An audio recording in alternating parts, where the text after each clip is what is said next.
and let's chat a little bit about objections. But first, who wants to share some good news? Did you guys have some? I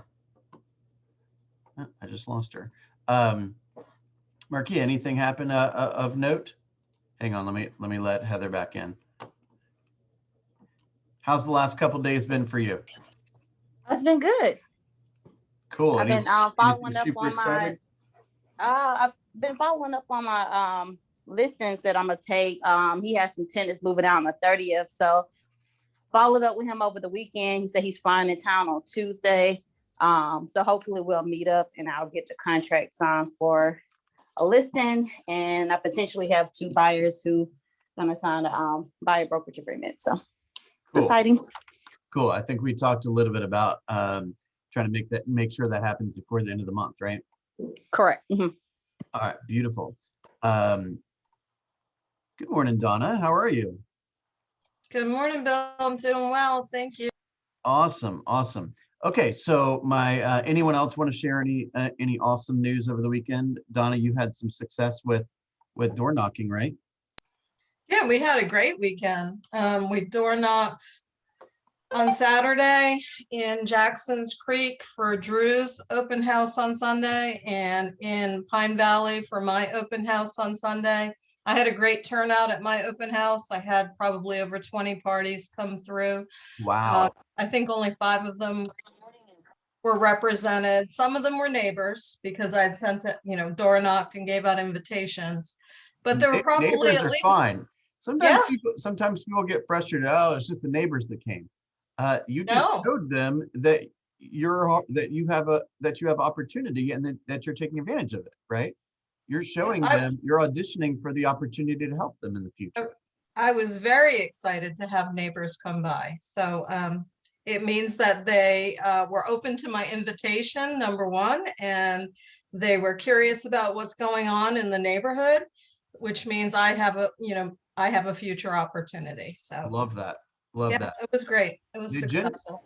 So just as a side note, you guys, when you're having a conversation like that, there's generally a reason why they left their home and walked around the corner to go to the open house.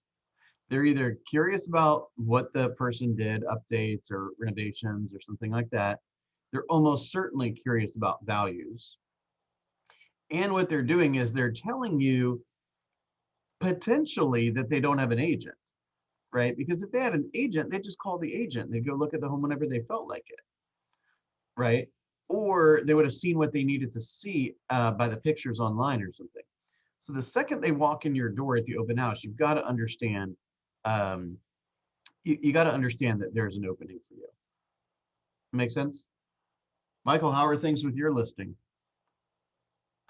They are good. I've been getting some calls, some agents that want me to let them in early. Still not quite ready for prime time. They're still painting and putting in carpets, but I'm hoping that's going to be done in the next couple of days because I still need to go do all my photos and everything because I really haven't been able to market it that much. I've got this one snapshot of the front of the house, and I really want to show off all the features, especially like the pool, the backyard. It's gorgeous. I just haven't been able to really market it or myself. Really, is really what I want to do with all that. Right. Gotcha.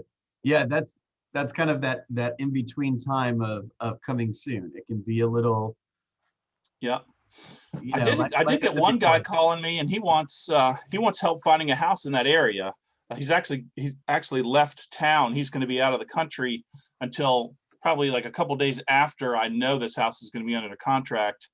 So I told him, hey, there's plenty of other houses in the area. I'll be happy to help you find one. So I've got got that. The second it's available, I'll show it to you. Right. As you know, it's likely to go pretty quick. So maybe you could offer him a chance to do a FaceTime walkthrough or something like that. I mean, that's the key right there, guys, is buyers come from sellers. Yeah. Right. So if you focus your time on buyers, you're going to get buyers. If you focus your time on sellers, you're going to get sellers and buyers. Right. Yeah. I saw another agent that I know on Facebook. They had this kind of video collage thing that I saw a couple days ago, and it had a picture of this woman that was sitting in like an inner tube in the pool, and she was leaning back like this in her inner tube, and it showed her as being the listing agent, right? And she's just sending a text or something like that. And then it showed a picture of what the buyer's agent was doing, and they were like, sitting with their family, having dinner, watching TV or whatever, and picks up their phone and like has to dart out the door and like change all their plans to go tend to their buyer. Right. You know what I'm saying? But to tell you guys, can you see me now? Yep, there you are. I don't know what to tell you, right? You're the more you have listings and the more you're working with sellers, the more flexibility you're going to have and the more freedom you're going to have over your schedule. And good news is buyers come from sellers, right? Yeah. That's a Yeah. $500,000 buyer, isn't it, Michael? Yes. Yeah, the house is that I think, well, we're asking 550 for this one. But I think this guy might be a little on the low end of that. I think he's probably looking for like 550. So it's That's probably you know, good that's that tough, he's not Michael. gonna. You're gonna end up with a $500,000 buyer. Oh gosh, what a lot of stress you got. Damn. I know. All right, awesome news. you I guys. can't complain at all. Awesome news. Awesome news. Hey, Phil, can I share one thing Please. I just thought about? So I had an agent from Savannah that just reached out to me, and she wanted to go to brunch, so she drove up, and we From had a Savannah? conversation. From Yeah, from Savannah? Savannah. Why did she want to drive up to see you from Savannah? It's funny because she said she just been seeing a lot of my marketing on Instagram, and it's funny, she thought I was a full-time agent, and so I told her I was part-time, and she was just like, how are you doing it? And she just really wanted advice. Somebody I went to college with, actually. And she just really wanted to just network and just figure out what I'm doing to be successful in real estate. And I guess I just had to like think back and just, I guess, realize that I am doing a good job. But Heck yeah. it was honoring, but we had a really good conversation and she learned a lot. And I guess I talked about you too much, and she's gonna contact you. I'm gonna give you her information. She's looking for a coach. Well And done. she was like, you keep bringing up this Bill guy. She was like, I'm gonna have to contact him. So definitely kudos to you, Bill, and thanks for everything. Thank you. Thank you. So is she with Keller Williams? Yeah, she is. Okay, cool. That's awesome. That's awesome. I mean, imagine if she wasn't with Keller Williams, that'd be a cool little opportunity for you Right. to That was my first introduce thought. Right, exactly. Good stuff. Good stuff. All right, you guys. Just a quick note before we get going into objections is no need to report until Wednesday. Okay. So Wednesday is the final day of the month. So we got 3 days left. Today, Monday, Tuesday, and Wednesday. So if you haven't gotten that listing, if you haven't added that person to your pipeline, you got a couple days left. Let's finish strong. This is the last 3 days of the second quarter. Okay. And I remember 3 months ago, or I guess a little shy of 3 months ago, we made some commitments, right? We set some goals. We adjusted our schedule. We checked our mindset, and we said we will accomplish these following things during the second quarter. Some of us have gotten there. Some of us have not gotten there. It's okay. We just want to have an awareness around, did all the activities that we did over the course of the second quarter, did it take us closer to that goal, or did it maybe not take us closer to that goal? So just take kind of stock of how you've performed, and don't use that as a method of, kind of, getting frustrated. Just take it as a moment of, hey, when I behave this way, I get this result. When I behave that way, I get that result. Which do I prefer? Right. And at the end of the day, there's generally always something that if I was to say to you guys, what are you struggling with the most right now? Right. Don't be afraid to vocalize that. Okay. We're going to do over the course of the next couple of weeks, we're probably going to do a little bit more of this, like separating the newer people from the more experienced people, because you guys, most likely don't need to learn how to open up a lockbox, and some people do, and we want to provide the appropriate information to the appropriate people. Okay. And by the way, I want to try to liven up the launch group and the growth group's individual WhatsApp chat. So I'm going to post some things periodically on those too. Okay, is there any specific objection that you guys want to focus on today? I want to get really in the weeds with some objections today. Who wants to chat? I would say just the whole objection to potentially like just FHA and just like constant rejections of offers or offers stating that no FHA. I guess I'm a little confused about that. Is it just the fact that the neighborhood is not FHA approved, or is it like a preference of the agent that says that they don't want any FHA offers, which is kind of, like I said, confusing to me and kind of like an objective when trying to find a home for someone approved FHA. Yeah, good question. And the truth is there's probably two answers to that. When you're dealing with a condo, particularly a condo, and they say no FHA, what they're saying is that one of two things. Either the community, well, I guess it could be one of three things, but most likely it's one of two things. The community is not FHA, what they call warrantable, which means that, so let me back up for a second. When a lender, remember, let's say on an FHA loan, the buyer is going to bring 3.5%. The lender is going to bring 96.5%, right? So just for argument's sake, there's between 29 and 30 times the risk, if you will, that a lender will be taking on in relationship to what the buyer's risk is, right? In terms of financial down payment. So don't be surprised if they want to do some research also. That's kind of the logic here. So you want to make sure you're moving into a safe neighborhood and the home's in good shape and, you know, et cetera, et cetera. They want to do some research too. Okay, so they're going to investigate the neighborhood. And they have a document called the condo questionnaire that is generally filled out when you are buying a condo and obtaining FHA financing. And on that questionnaire, they're going to ask some of the following questions. Okay, what is the percentage of delinquent fee payers, or the owners that own in the community? What percentage of those owners are delinquent in their HOA fees? Generally, delinquent is sometimes 60 and sometimes 90 days delinquent. Okay. Oftentimes there's a cap for that. They like to see that around 15% at the most, right? Is there any lawsuits going on in the neighborhood, right, that affect like buildings or something like that? I'm not talking about like lawsuits of people being sued because they're late. I'm talking about like, you know, one of the buildings is about to, you know, has slanted floors and they're trying to get to the bottom of it and everyone's mad or something like that, right? They ask questions. What are the percentage of owners that are currently renting? Usually they cap that at between 20 and 25%. It depends on the bylaws of the community. But if the community is full of a bunch of renters, the bank deems that to be more risky and they may not issue a loan in that community. Okay. There's a couple of other little things, but those are the primary ones. Okay.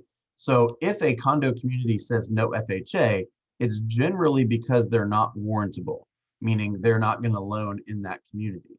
Another way, which I would hope is not the case, but I suppose I would hope is not the case, where somebody just outright says, I'm not going to take an FHA loan. And that is... I feel like it's happening, Bill. Well, what they're basically saying is... I think they posted on one, and then I called the agent. I'm like, hey, like, you know, are you all not accepting FHA? And she's like, well, we have 3 cash offers, so pretty much don't waste time. We're not really accepting any. I don't think my buyer is going to accept the FHA. And I'm like, okay.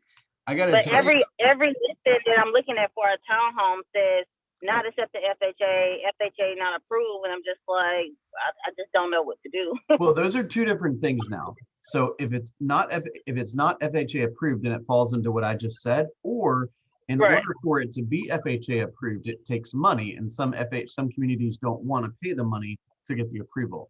Some do issue what's called spot approvals, which is if the community has not paid to have it be certified or warrantable, they can go in and just do the research on a one-off basis to see if it qualifies. That is a possibility. I'm going to coach you guys right now. Do not just blatantly say, we are not accepting FHA loans. Okay. That is not a, I guess probably not technically a fair housing issue, but it's damn close, right? That there's, I don't think I would want to get anywhere near that if I was you. Okay, so with that said, I think one of the bigger challenges is how do you help an FHA buyer who is trying to buy in this environment, right? Now, I'm gonna say a couple of things. The first is that is why, and you guys know this, that is why it's so critical to set the appropriate expectations. Okay, so that they understand, hey, they're likely to get a bunch of offers here. They're likely to have people that are paying over list price or waiving contingencies and inspection and bringing extra cash to the closing and these kind of things. So generally, a person will go FHA for a couple of reasons. Number one is it allows the lowest down payment, 3.5%. But you can get conventional for 5%. So in most cases, it's not that big of a jump, right? So the first question I would ask is, have you contacted the lender? Have you spoken to the lender about any additional funds for down payment, right? They can get it as a gift and that kind of thing. And a 5% conventional loan, unfortunately, I mean, it is what it is, but it's a lot more impressive, if you will. It's a lot more attractive than a 3.5% FHA loan, right? Because FHA is also going to have some minimum standards for the condition of the property, health and safety primarily. But it's just one more hurdle that the seller and the buyer will have to go through in order to get to the closing. So the fewest hurdles, obviously, the seller is going to take. That's why oftentimes they'll take a cash offer rather than a financed offer. There's just less stuff to worry about. Make sense? So the first thing I do is say, hey, are there any other options, right? Can you put down a little bit more money and go towards a conventional loan? Oftentimes the credit score requirements, minimum credit score requirements are a little lower for FHA. So they might qualify for FHA because of their credit score, but not qualify for conventional, regardless of down payment, just because of their credit score. And so you might look at the lender and say, hey, lender, are there some small tweaks that we can make to this person's credit profile, right? Could they pay off that debt? Could they pay off that debt? Could they consolidate something, whatever it may be, so that they could be approved for something other than FHA, right? You have to be really sensitive about this stuff because what generally is happening is somebody has been hoping and praying that they will be able to purchase a home. And so they've been working on their credit score. They've been saving money left and right. I mean, they're being very diligent, very serious about this. And then by the time it comes where they're ready, they're faced with a market that doesn't really find their situation all that attractive, right? And so unfortunately, that's kind of what it is. So we got to look at this situation and say, hey, how can we make you look more impressive? You're going to be made to be more impressive by putting down more money and by looking for options other than FHA, if possible. Okay. If that's completely not possible, you basically have to sell a different side of the pitch, right? Which is asking the lender maybe to make a phone call to the seller. Hey, I know she's FHA. She's been working super hard to get into this position. We have reviewed all of her documents, maybe even go through underwriting, right? So you don't have to, some of the kind of worry, so to speak, is reduced. See how quickly they could close. Maybe they could put up additional earnest money. Maybe they could put up option money. All of these things are things that are outside of the financing that might sway a seller to agree to work with the financing. However, if there's only one offer, it'd be ridiculous to turn down an FHA loan. It doesn't make any sense at all, right? That's why I said don't go out there and say, hey, we're only accepting FHA or not accepting FHA loans. Not only is that stupid and borderline problematic, it's also that's not good marketing. I don't see a whole lot of purpose in that. Does that make sense? Now, the tough part about this is, do you stick that type of buyer in the car and go all over town looking for a needle in a haystack, right? I think part of that is testing out the relationship with the agent, right? So calling the agent and saying, hey, just wanted to touch base with you. I've got an incredibly high qualified buyer here. Although they are using FHA, I can have you speak to the lender. They've already got a conditional approval. Got no reason to believe there'll be a problem. Obviously, your home's in great shape, so there shouldn't be any lender required repairs. You know, do you have any apprehensions? Is there anything that I can do to make this candidate more impressive to you? Does that make sense? There will be a time when FHA buyers, you know, it's just normal again. Right now, it's just a little tough. Okay. But you got to ask, look, do you have any more money? Right. And I don't want to get too controversial here, but if somebody basically just has 3.5%, most likely they're going to need some closing cost also.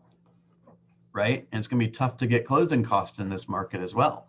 Right. So an option that you can do there is asking the lender to quote you with a slightly higher interest rate, which will give you what they call a lender credit, which could offset some of those closing costs. Okay. So for example, if you walked into the lender right now and they say, hey, you can have a 3% interest rate, or let's say 3.5% interest rate. Okay. Your closing costs are $7,000. If you take a 3 3/4 interest rate, your closing cost could be $2,000. If you take a 4% interest rate, your closing cost could be $0. Does that make sense? So you're essentially financing the closing cost by taking a higher rate. And then that helps you get the home. And then later on, you can refinance. But you got to get the home to win anyway. Make sense? So here's the thing. Hey, Bill. One more idea on that is this is a fine line, because like if somebody is basically like rolling quarters to get to the closing table, what happens if something breaks? Like what happens if they need a new air conditioning system, or something goes bad with one of the appliances, or there's a roof leak or something like that? Like it's not, again, I don't want to bust anyone's dream here, but it's not particularly smart to buy a home and have no money, right? So good advice might be to say, hey, it might be okay to, let's continue to save money. Let's continue to work on the credit score. Let's continue to, become more and more impressive to sellers and see if the market cools off a little bit, right? I mean, being an advisor is not necessarily pushing them to do whatever you feel like they should do. Go ahead, Markia. So my particular buyer, they actually will have like $30,000 in equity, and it's really the DTI. The credit is good, the income is good. And so when I went to show them another home, I just kind of recommended, and just let me know if you think it was a good idea. Like, hey, everything that I'm seeing, it says no FHA approved, and the things that are FHA approved are kind of like investment fixer-uppers. And so I recommended, like, hey, maybe let's just go ahead and sell your home, maybe get you in a rental home, not necessarily an apartment, but, like a townhome to rent for 8 months, and then you get your equity, start paying off some things so we can convert your loan over to conventional, just because I don't, so not to say that it won't happen, but I don't really see you getting something better than what you have right now. So, maybe let's just take advantage of your equity. When you say take advantage of the equity, you mean sell when it's high? Is that what you're referring to? Well, yeah, like we go ahead and sell her home, and then she gets the equity from her home, go into a rental, and when she gets the equity from her home, go ahead and start paying stuff that will help the DTI for her to convert over to a conventional loan. You mean to be eligible for a conventional loan? Right. Yeah, but she's got $30,000 right now. So if she were to wave the $30,000 around and see if she could get rid of some debt, then her DTI would be better. Why doesn't she do that? Well, the $30,000 would be if we were to sell the home and she was to have the equity from her home. Oh, she doesn't have. Never mind. Yeah, so she's got no liquid cash. That's the issue, guys. Is if somebody says, well, let me put down 10.5% instead of 10%. There's no point in that. You're taking money and taking it from its most liquid form possible and putting it in its most non-liquid form possible, right? Marquis, I actually think you got a pretty good, I think you gave her really good advice, actually. Okay. Yeah. She's got no options right now. Yeah, and it's like you want to get out. She's got no maybe just flexibility rent, at take your all. money, take 6 to 8 months. Yeah, like because you can't close without the home selling. So, you know, she said she was gonna think about it, but I was just like, I really think that that's the best option. She's like, well, I don't know if I want to spend $1,300 or $1,400 on rent. I'm like, you'll have the money. It will just be temporarily, just so we can get you something that's just not thrown together because you know people don't really want FHA. So that's another really good, interesting point here, which is a lot of people have this false idea of spending money on rent, right? The first year of you being a homeowner is pretty much all rent anyway, right? What price range are we talking about here? Pretty much like 150. Okay, 150 to less than 200,000.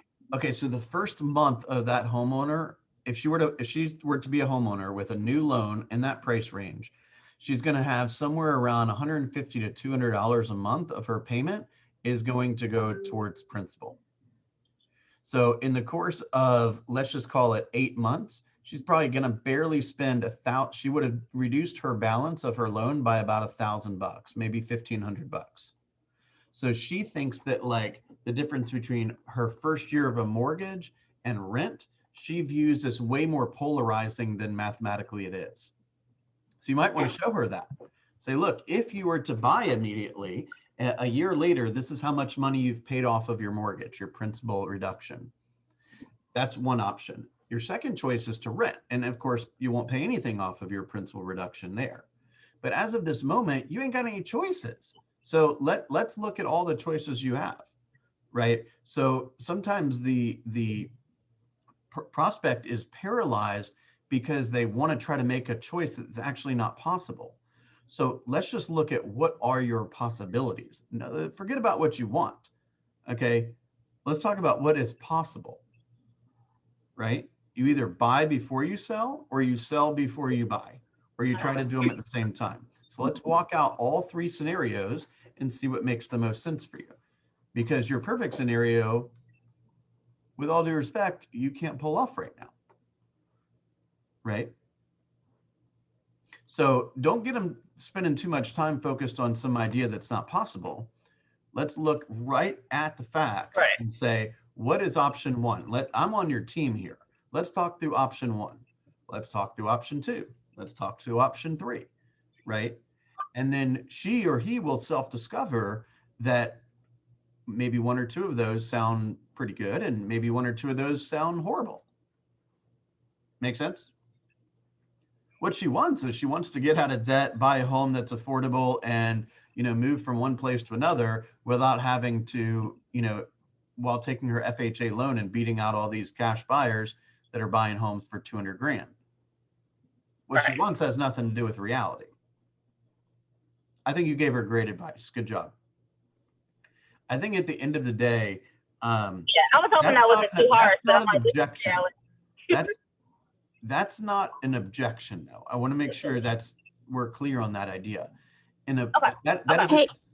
That's a condition. Hey, Bill, I had a question for Marquita. You said you do Marquia. I'm sorry. You said you do part-time. Yes. Okay. I wanted to see after this if I could talk to you in reference to that. That's all I wanted to say. Yeah. Everyone's on the WhatsApp. Send me a direct message. Yeah, send me a direct message on WhatsApp with your number. Okay. So thank you. Thanks for Cynthia. That's a great. When you need help, you ask for help. Good job. That's awesome. That is not an objection. I want you guys to be able to understand something real fast. An objection is basically, or don't confuse objections with conditions. Okay, a condition is a statement of fact that you can't do anything about. I want to buy in this community. It doesn't allow an FHA loan. Okay, that's not an objection. That's a condition, right? I want to buy a home. I got no money though. That's a condition. That has nothing to do with whether they want to work with you or not. Okay. So a condition is something like the lawyer says that I can't sell this home before this date because of my divorce decree. Can't change that. I'm not sure I want to work with you, Michael. That's an objection. Totally separate. You can deal with objections through skill and explanation and building rapport and creating curiosity and helping them come to the realization of whatever they're having a hard time with. You can't do much about conditions, right? And so don't think that your inability or their inability to overcome a condition is a mark on your level of professionalism or how good of a real estate agent you are. Okay. So a objection is a question in the mind of a consumer, and by answering the objection, you show your value.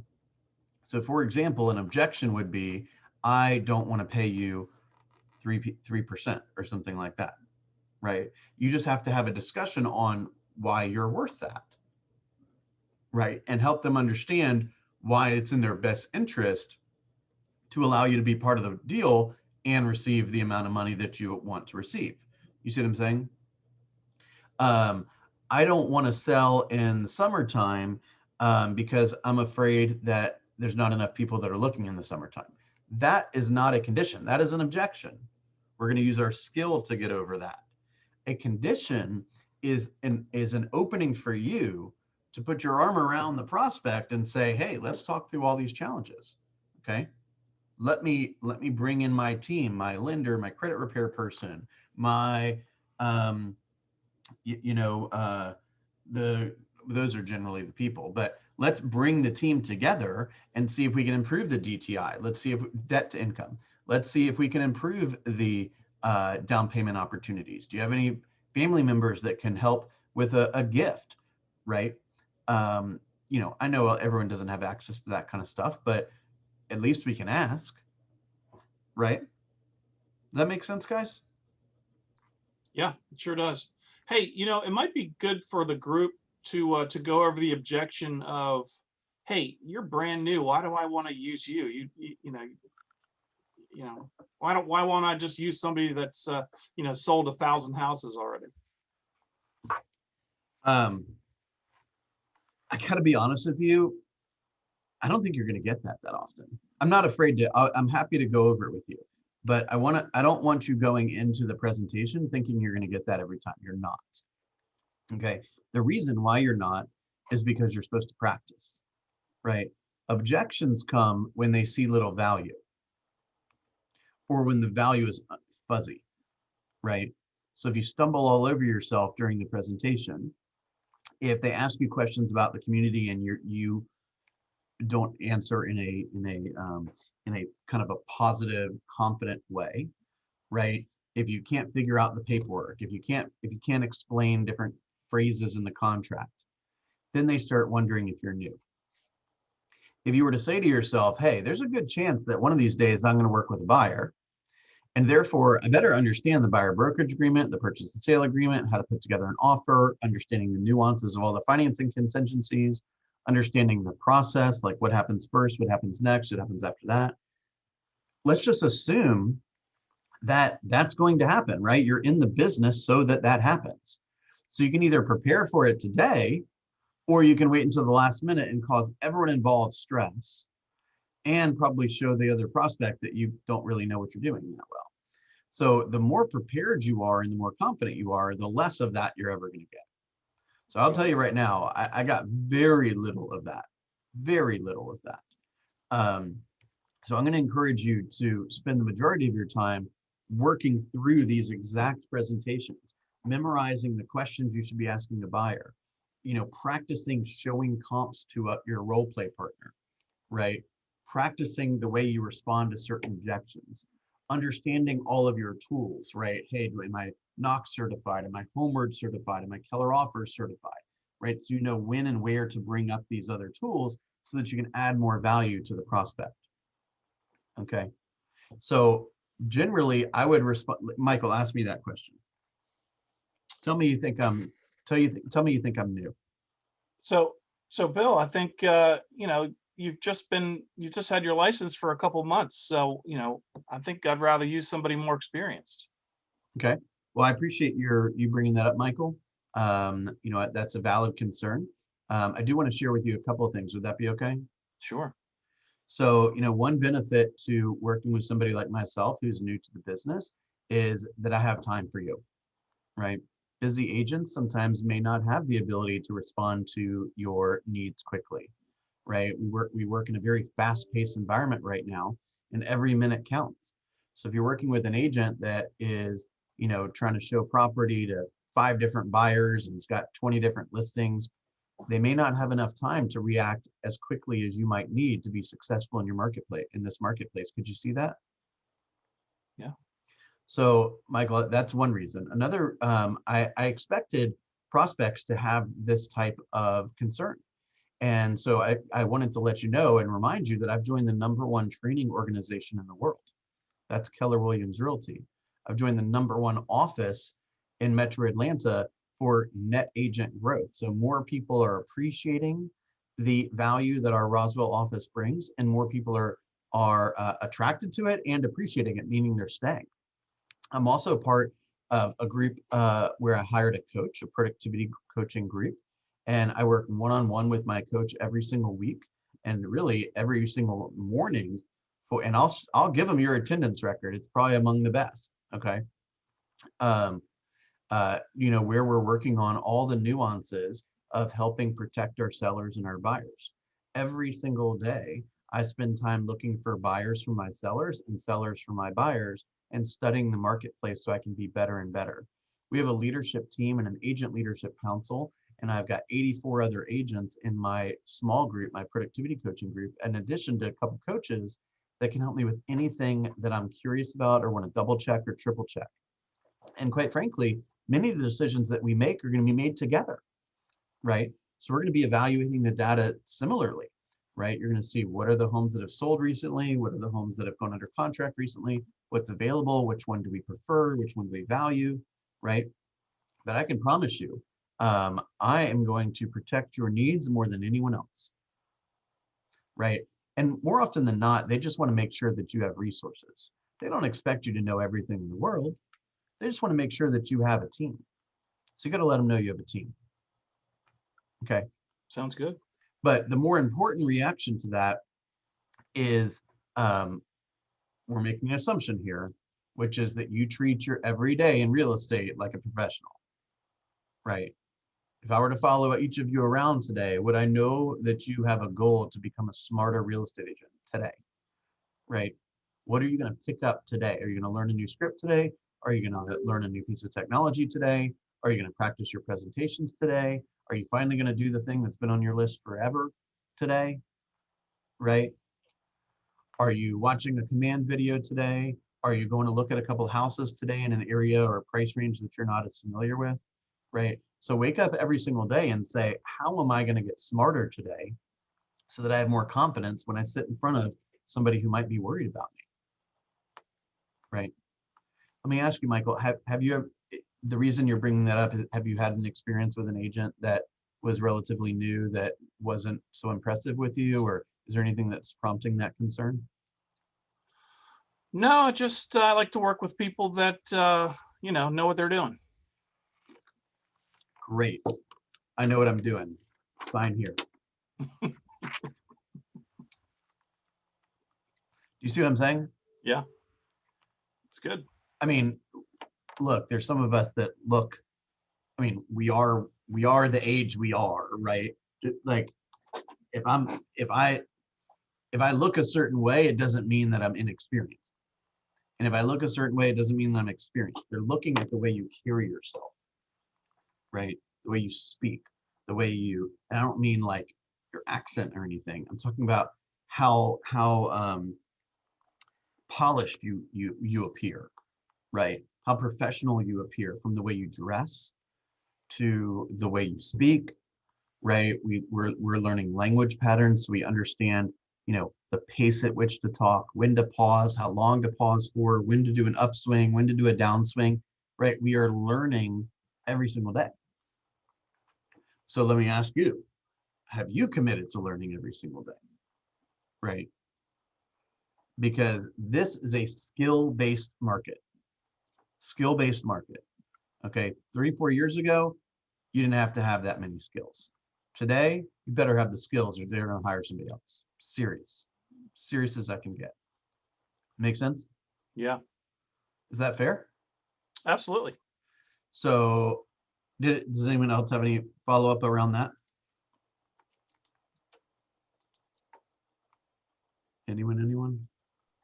No, I think it's a good objective, and just actually on Friday, one of the members from PC, knew, called me with her client on the phone, and I think it was a good way for her to say, "Hey, I'm new, but I got a resource for, I have resources for me to get your questions answered fast, and I have somebody by my side." So I was Wait. happy I So was able to. the PC agent had a client Mhm. re-wage you in. Mhm. Yes. That's And that's impressive. you That's can great. tell that she was the other agent's like, "Oh, she's doing great, but she's doing great. I just have this question," and I was able to answer. It was like 2 or 3 phone calls, which I was happy to take. But I think it still was the fact that she was able to have somebody that was easily accessible and could, give the knowledge that she wasn't able to give from another agent. And it was like, felt more confidence. I could just tell within her voice, like, "Oh my God, thank you." And it was even to the point with the earnest money. She's like, "Oh, I'm putting down $1,000 earnest money." I'm like, "Oh, I looked at the contract and it's going for 22. You all are offering 2,270 or whatever." And I'm like, the earnest money should be at least 1%. Like, it's almost disrespectful if you only have $1,000. It's like, "Oh, okay, that's no problem." But it still was the fact that she was able to, both parties were able to get knowledge from the conversation. So Yeah, it was and good. it's third-party validation, right? Right. So, and you're like, hey, I don't know who it was, but hey, I see this agent every morning in the morning huddle, trying to get better and better. And should you ever have any questions, I'd be more than happy to help you. It's just validating each other. And hopefully you don't mind me saying this, Markia. Your confidence in your skill set is pretty different than it was a year ago when we first met, is it not? Yeah. Right? So a year ago, you probably would have been making that call. Now you're the one receiving that call. Isn't that kind of cool? Yes. Right? So that, and by the way, all that knowledge didn't just fall on her, right? She didn't install a chip into her arm. She earned it. She earned it day by day by day by asking a lot of questions, by coming to a lot of classes, by mingling with other agents, by purposefully taking action every single day to get better and better, right? It's our training. Like, how like any athlete, I know it's a little cheesy to call us athletes, but if you're an athlete, you go into the gym every day, right? You're working on something. You're working on your shoulders, you're working on your abs, you're working on your leg muscles, whatever. Like, that's their training. Our training is practicing the things we say the most, right? Everything that's said in an effort to get the appointment, and then everything that's said while you're on the appointment. We should be saying that stuff every single day. Right? Morning, Stanley. Does that make sense? Thank you. Yeah. Okay, let me good just stuff. say one other not trick, but one other really important thing when you get objections is you want to acknowledge the objection. That's a great question. I'm glad you brought that up, right? You don't want them to feel like whatever their concern is not warranted or inappropriate or something like that. Validate it first. It's a great question, Michael. I'm glad you brought that up, right? Next thing, Michael, other than commission or other than the fact that I'm new, is there anything else that's stopping us from working together starting today? Right? Go ahead. All right. Answer me. No, not that's it. Okay, so we just need to talk about the fact that I'm new. Is that right? That's right. All right, beautiful. So then you go straight to attacking that. But what they've clarified for you is once that's resolved, it's paperwork time. Make sense? Right. Yeah. So you acknowledge it and validate it. Then you do what's called isolating it, right? You, other than interviewing 3 other agents, is there any other reason why you wouldn't decide to list with me today, right? And they say no, then you just, you know that that's all you got to tackle. Make sense? Mhm. Okay. And then you handle the objection, and then you ask for the order, right? So now that you know that I have an entire team around me of people who want me to be successful and are going to protect me and you in the transaction, are you ready to get started today, Michael? Yeah. Hey, I've got one actually, Bill, from a friend of mine, several friends actually. They're like, and they, of course, we're in a group, the Rotary Club, where we, there's dozens of real estate agents in the club. And I just found out the other day that a friend of mine in the club is selling her house, but she's like, man, I do not want to use any of my friends. So she's going to hire somebody that she doesn't even know. What would be an objection handle? How would you handle that? Or is that a condition? It's that's actually kind of borderline, I'd say.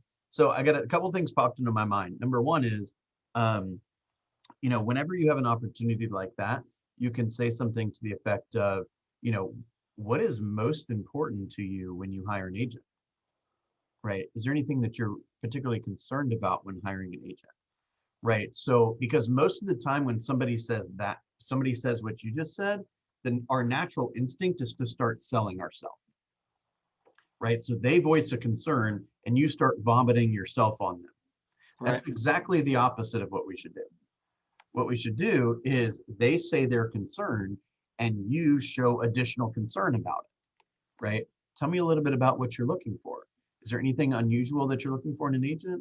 Is there anything that you're a little bit concerned about, right? You start asking them questions, which is not about putting myself on a pedestal. It's about identifying and get more clarity on what they want, right? Right. So number one, you're taking a different approach than the majority of her other friends. Well, she wants 2 things. She wants the best deal. I Of mean, course. you know, bottom dollar. She wants the most money out of the deal, and she doesn't want to hurt any of her friends' feelings. Well, what she doesn't realize is she's probably gonna hurt them all. Well, right. That's right. That's Okay. true. But at the end of the day, you know, I had that conversation once with my brother-in-law who has a policy, so to speak, about that. And he says, we're not using any friends for anything. I said, Joel, I totally get that. However, the average real estate agent, they're not that good. And so would you be open? Would you be offended? Nobody is going to say no, I would not be offended. Would you be offended if I connected you with a great agent that I think could do a great job for you that you can interview? No obligation, no fee. Would you like a recommendation?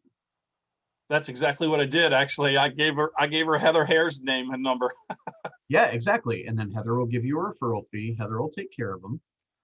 And ultimately, your job is they're probably not going to give you the first deal because they've already told you there's a problem with that. But as they get more and more confident in your ability to be a good advisor, sometimes the advisor is going to recommend them work with somebody else. They may or may not give you an opportunity in the future, right? And just because they don't want to do a deal with you doesn't mean that they're not testing you out to see if you're a good candidate to receive referrals from the people she knows, Right. right? So don't be so concerned about deal number one. Be concerned about looking for her as a referral source in the future. And she's only going to refer you if she has that um, if she has that confidence in you.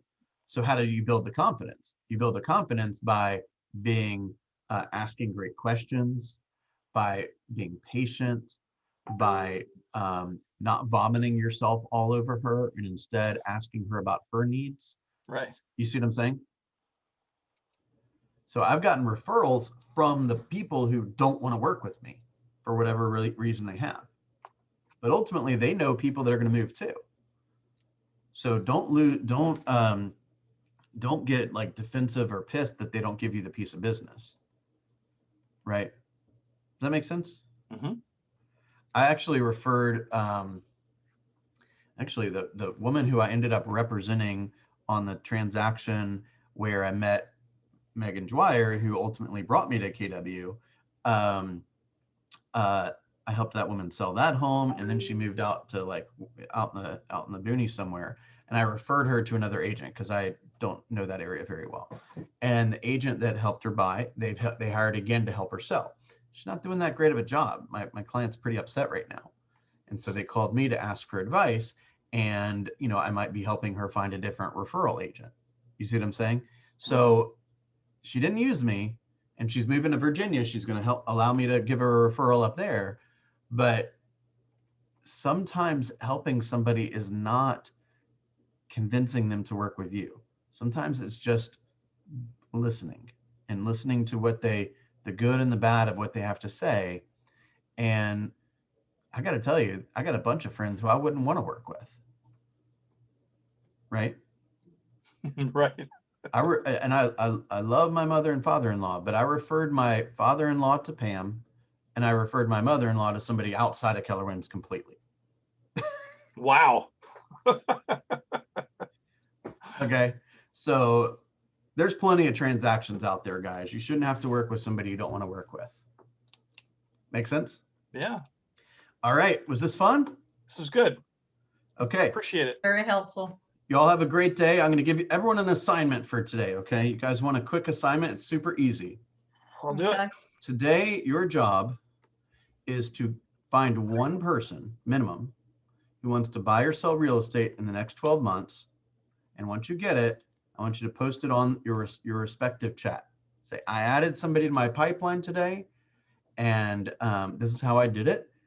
And that'll be somebody that you can court over the course of the next 12 months, so that ultimately you can help them do their transaction. Okay. So you do that every day. Oh my gosh, y'all are going to have such a big business that I don't even know what's going to happen. It's going to be insane.